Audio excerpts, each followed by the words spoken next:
The first standardized tests that we know of were administered in China over 2,000 years ago, during the Han Dynasty. Chinese officials used them to determine aptitude for various government posts. The subject matter included philosophy, farming, and even military tactics.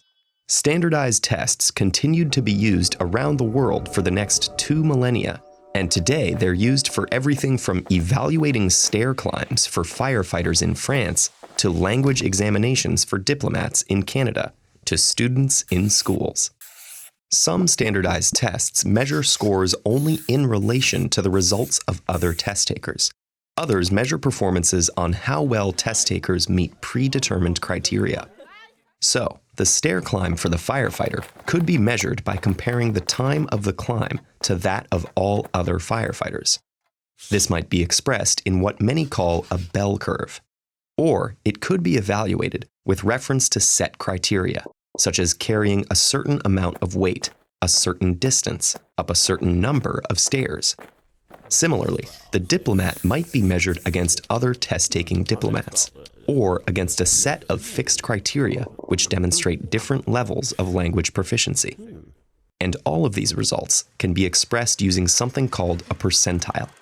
If a diplomat is in the 70th percentile, 70% of test takers scored below her. If she scored in the 30th percentile, 70% of test takers scored above her.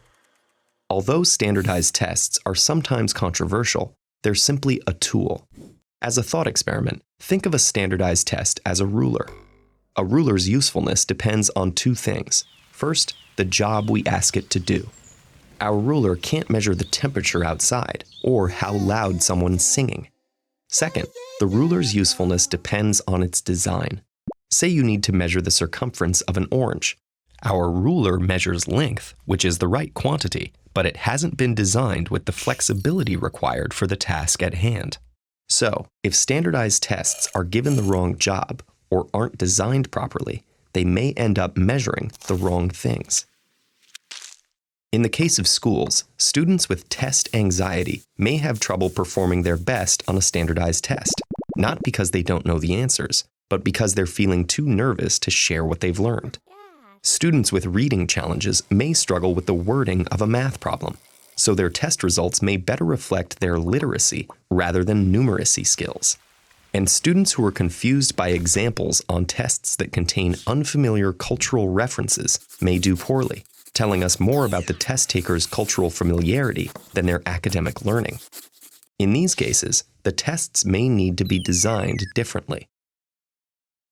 Standardized tests can also have a hard time measuring abstract characteristics or skills, such as creativity, critical thinking, and collaboration. If we design a test poorly or ask it to do the wrong job, or a job it's not very good at, the results may not be reliable or valid. Reliability and validity are 2 critical ideas for understanding standardized tests. To understand the difference between them, we can use the metaphor of 2 broken thermometers. An unreliable thermometer gives you a different reading each time you take your temperature, and the reliable but invalid thermometer is consistently 10 degrees too hot. Validity also depends on accurate interpretations of results. If people say the results of a test mean something they don't, that test may have a validity problem.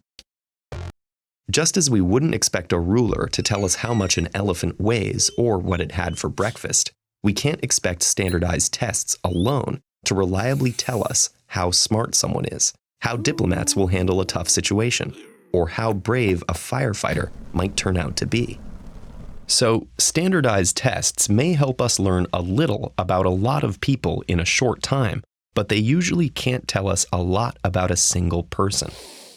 Many social scientists worry about test scores resulting in sweeping and often negative changes for test takers, sometimes with long-term life consequences.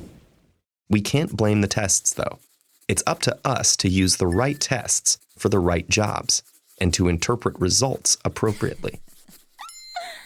If you'd like to learn more about this topic, we highly recommend a best-selling book called The End of Average by Harvard professor Todd Rose. In it, Rose investigates the rampant misuse of standardized tests with clarity and urgency. He also proposes a solution to the problem. You can download an audio version of this book for free on audible.com/TEDEd, and every free trial encourages Audible to continue supporting TEDEd's nonprofit mission. We're very passionate about this issue, and we're grateful to any TEDEd community members who take the time to read or listen to this important book. Thanks for watching, and thanks for your support.